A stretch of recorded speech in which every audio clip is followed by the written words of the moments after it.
And so it is my pleasure to welcome to the stage Matt Carmichael, who is a renowned expert in demographics, an author, and truly going to, I think, knock our socks off at the big event. So thank you very much.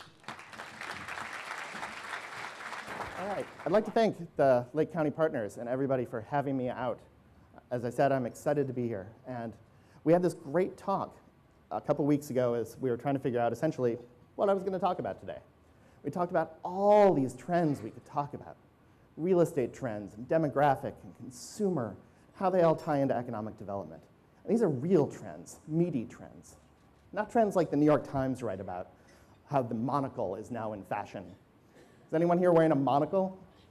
Anyone? Yeah, I didn't think you looked like that fashionable a group, but there it is.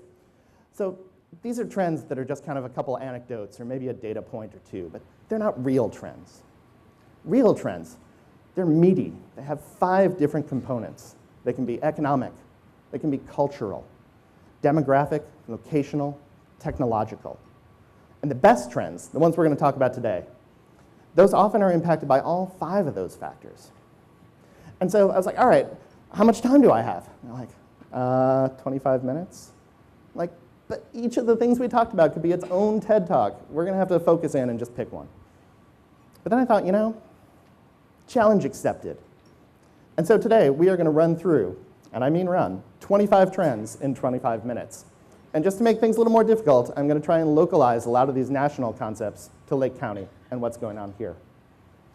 And so I need you all to focus, have a big drink of your coffee. I know it's early, but I want you to bear with me and pay attention. There's going to be a little audience participation. Do you think we can do this? 25 in 25 minutes?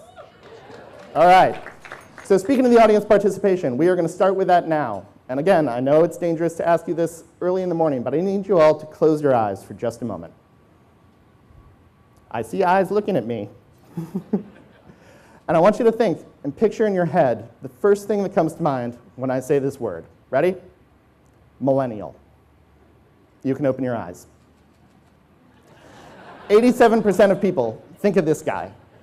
And that is not a trend. That is a number I just made up. However, it goes to show we do all think of this guy. We think of millennials, and we think they are all the same. And they're not. And as we're thinking about them in terms of economic development, and in terms of talent attraction and retention, we need to realize that they are very different amongst themselves and from other generations. So we know they are the most educated generation.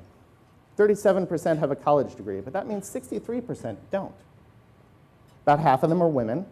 They don't grow quite as good a beard as the guy in the first slide. But the women are more educated than the men are now. In today's young Americans, it's about 3 women for every 2 guys who have a college degree. And we think of them as not really being homeowners, but they are now the largest share of the home buying market. Still well below where the baby boomers were at this point in their lives. We think of them as all being liberal, at least socially liberal. And that's true to an extent. That might just be a factor of age. We'll see. About 4 in 10 voted for Donald Trump. 20% live in poverty. And not just because they're buying avocado toast. That is not a real trend.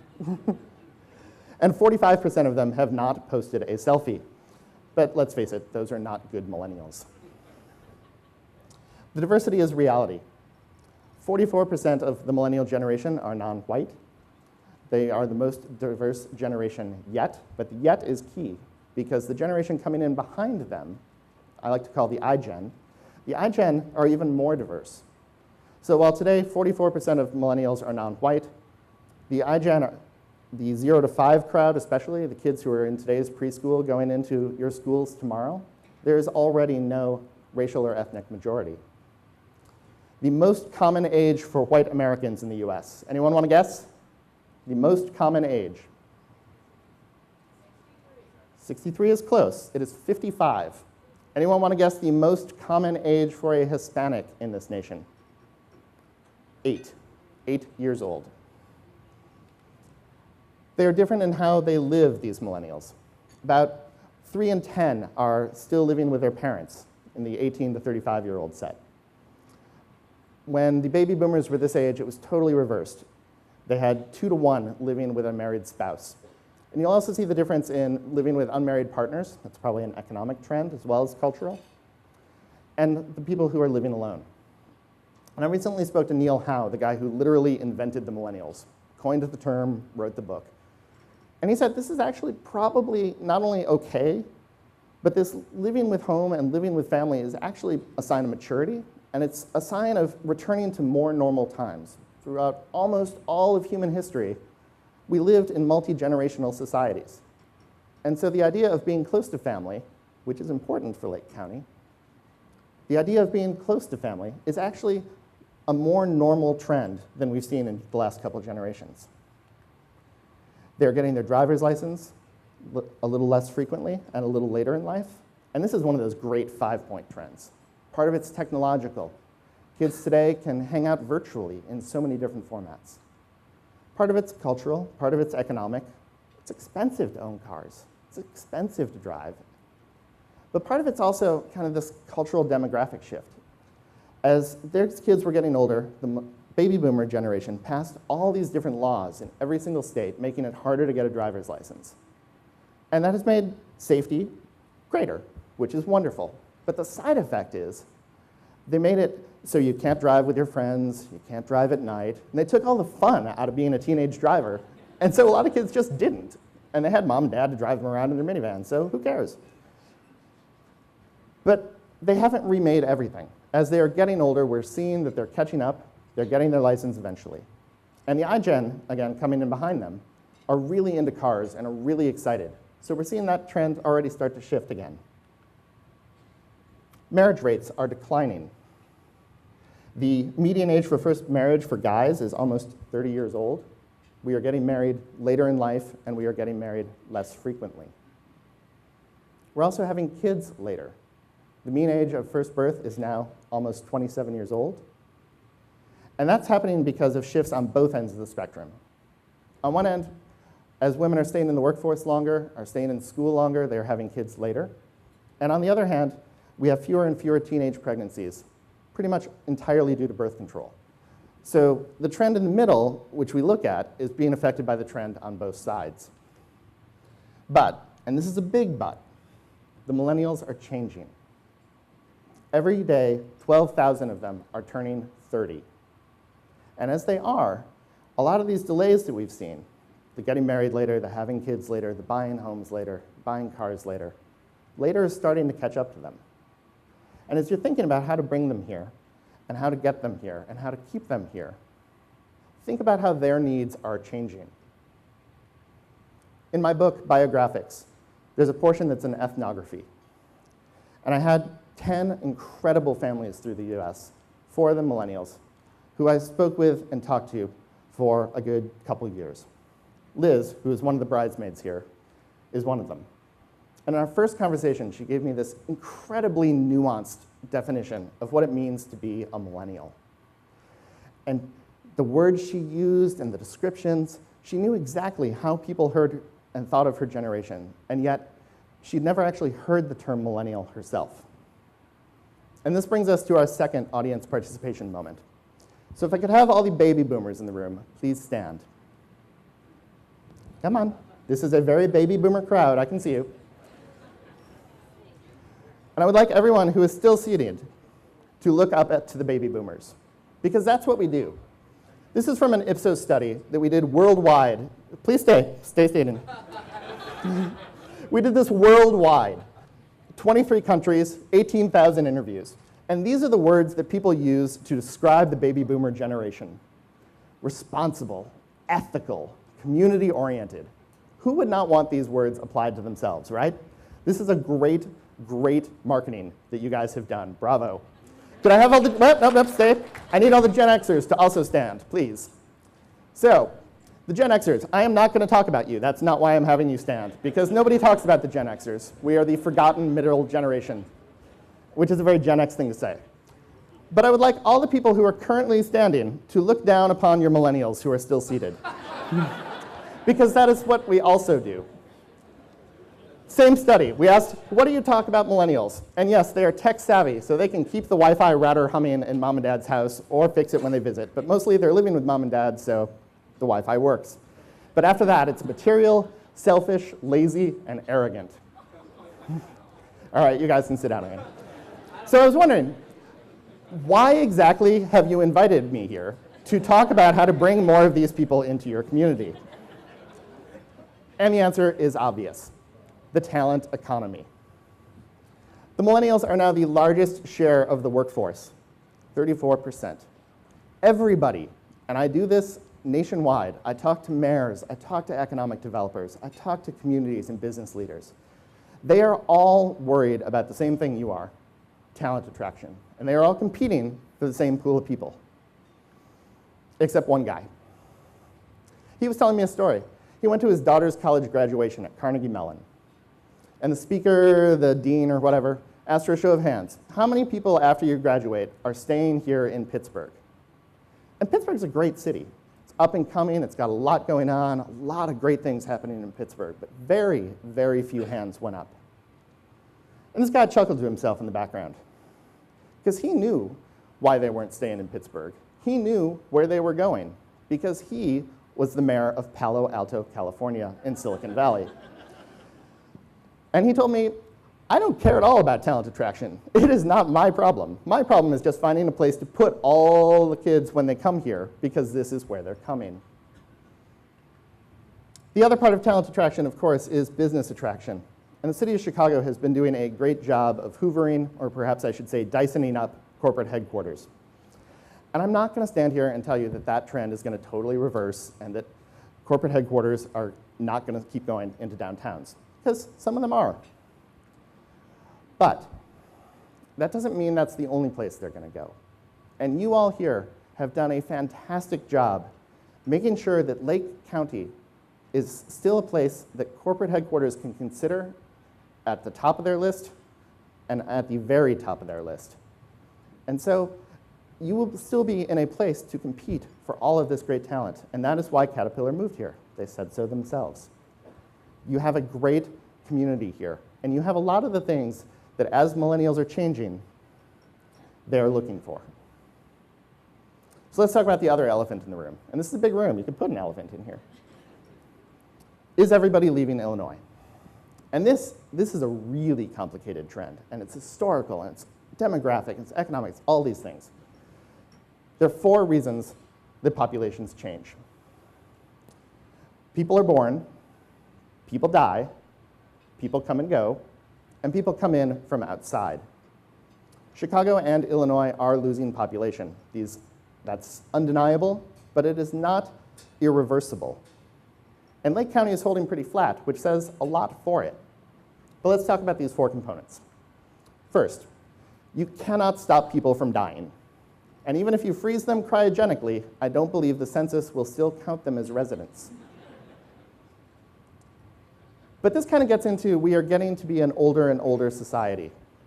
In Lake County, the number of share of the over 65 population is slated to grow up to 80% in the next few years. Remember how the most common age for white Americans is 55? Well, in 10 years, it's going to be 65. Those same people will just keep getting older. So that should really be maybe the subject of next year's talk, is how to deal with the aging workforce. But we'll keep our eyes on the millennials. I don't want to get too political here, but immigration, as far as economic development and talent attraction, immigration is a really good thing. And anything that can happen that curbs that, if you remember the earlier chart, your immigration is helping balance some of the other decreases. So around 1 in 5 residents of Lake County was born elsewhere. Immigration is still a powerful force in our population dynamics and economic dynamics. Kids, people are born. People are not being born as often as they used to be. And they aren't being born as often here. Again, aging population. If you look at, say, Houston, Travis County, they have about 3 births for every death. In the Chicago area, it's more like 1.7. So we are already at a disadvantage in terms of population growth, just because of our demographics. You can, however, do what WBEZ did. They had this great campaign, go out and make more babies. They realized this was all going on, and they're like, we want to have listeners in 20 years, so y'all need to go out and have some more kids. They had one of the billboards was, thanking Chef Rick Bayless for not being Rick Babyless. And then finally, the migration portion. And this is especially tricky. So, is everyone leaving Illinois? Yes and no. One of the components. The Chicago area has lost 200,000 African Americans in the last few years. That is a terrible number. They are looking for opportunity. They are moving north along the Fox River Valley into Wisconsin, into Minnesota. They're moving south for jobs into Atlanta, into Texas. But overall, Lake County loses a lot of residents to other parts of Illinois. So it's not all that the budget crisis. It's not all taxes, although we should work on those issues. But they're still moving within Illinois. And we also gain residents from other parts of Illinois here. But the big thing is that overall, we are not a very mobile society at all. Almost 4 in 10, and in the Midwest, it's about half of Americans who live in the county they grew up in. They live in their birthplace. And so we want to focus on attracting talent. But the truth is that just like only a couple of corporate headquarters move each year, only about 2% of residents cross state lines. So as we are focusing on how to keep the talent economy growing, it's important to also be looking at the talent that's already here and how you can grow that. In terms of attraction, it is helpful that in this time, the kind of 25, late 20s, early 30s, those are the residents who will move for jobs. And since you have jobs here, you're in a good position to attract these people. This turned out to be fake news. This Italian village did not actually offer to pay people to move there. However, it's a great idea. And it's one I've talked about and one I've written about. We talk a lot about how you can incentivize corporations to move their headquarters. And the corporations are coming because of the talent. But we don't do anything to incentivize the talent. So we did some survey work on this with Livability and Ipsos. And we asked, can we buy you? What would it take to get you to move from one place to the other? And one of the things that came up was, could we offer you a year's property tax break? Is there some sort of economic incentive that would help make that move better? And think about it. You're moving to the Chicago area and you don't know anything about it. Or Nashville, you got a new job. And you don't know whether you want to move to Franklin or Brentwood. But Franklin will give you a break on your property tax in your first year or two. Which moves up in your competitive set?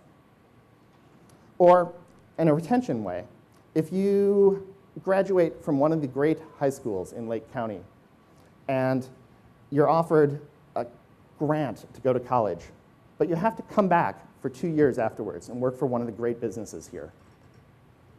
It's a great way to work on retention. And hey, we already know they're going to come live in your basement anyway, so let's make it worthwhile.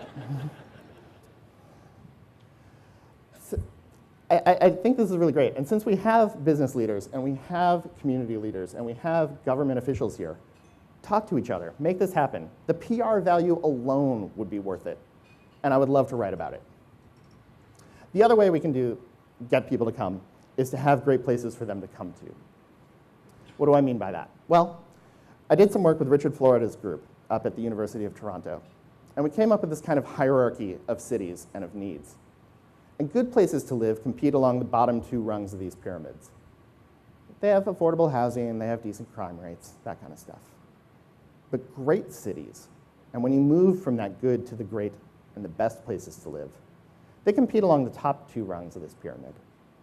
They have great commute times, as you do here. They have great schools, as you do here. They have housing options. They have transportation. They have infrastructure. You have all these things. Sell them. Great cities are great places to live. They are level playing fields. They are inclusive. They have variety, not just in terms of racial and ethnic, but also in terms of amenities, in terms of schools, in terms of housing. They have engaged populations, which clearly you do. You have 500 people at your economic development breakfast. It's great. And incidentally, I really like the word choice better than variety, but LICE didn't make quite as good an acronym for me.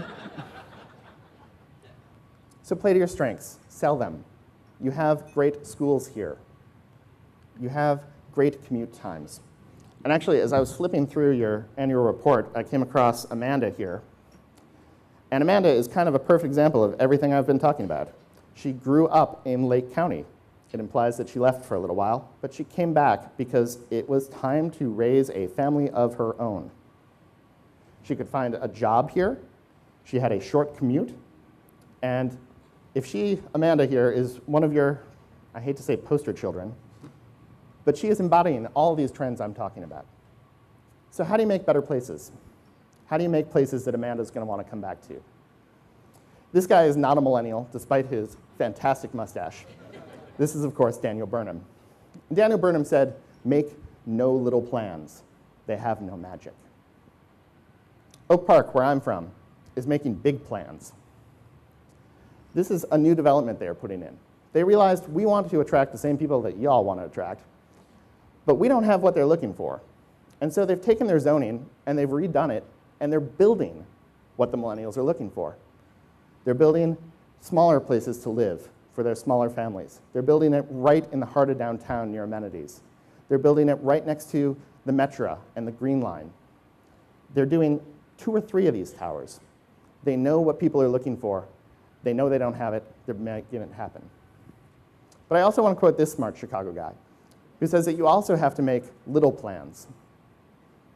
The placemaking movement, which is revolutionizing our downtowns in cities big and small and urban and rural with great resources and without, is all about the mantra of lighter, quicker, and cheaper. What can you do to make your place a better place to live with some folding chairs and some paint? Make little plans. Oak Park also is a bad example of some things. This is a bike lane that we created. Great. Biking infrastructure. Wonderful thing. Except they made it with compromise. They didn't take out the pedestrian infrastructure. So if you can see along the top, the cars are driving through the bike lane. And in the middle here, there's a pile of leaves because we rake our leaves to the curb at fall, which is awesome, except it renders the bike lane totally useless. Chicago did not compromise. They made a great bike lane that is safe, that is useful, that is where bike lanes need to be. It keeps the bikers protected from the cars, and you'll look and you'll notice there are a lot of people biking in it. That's a fantastic thing. So congratulations, you have made it through the trend portion of our talk, and it's time for 5 quick takeaways. Number 1 feeds off this. Do not compromise when you are right. You will go to community meetings, you will have ideas, and there will always be people there. Some call them NIMBYs. I prefer the term CAVE, Citizens Against Virtually Everything. In Oak Park, they have these fantastic evergreen yard signs. Whatever is on the ballot, whatever the referendum is, whatever the idea is, they can plunk this in their yard and say no. Do not let them win. Fight to do it right, because if you do it right, it will be right. And if you compromise too much, it can be a total waste of time. Takeaway 2, the millennials are changing. If you're looking to attract them here, Lake County has what they are looking for. Sell it. Understand that they are changing. Understand that they are different as well. And give them the reason to come here. But also, work on investing in the people who are already here. It is much easier to keep people here and keep businesses here and grow talent here and grow businesses here than it is to attract people from elsewhere. Because again, we're not that mobile. Give them great places to live. Make better places. Invest in your communities. Invest in your downtowns. Invest in the infrastructure, not just cars, but other choices. Make great places to live. And the worst thing that happens there is you've spent all your time making yourself a better place to live because you're already here. That doesn't sound so bad, does it? But if you do that right, and if you're able to attract and retain people, the businesses will come anyway because you'll already have what they need.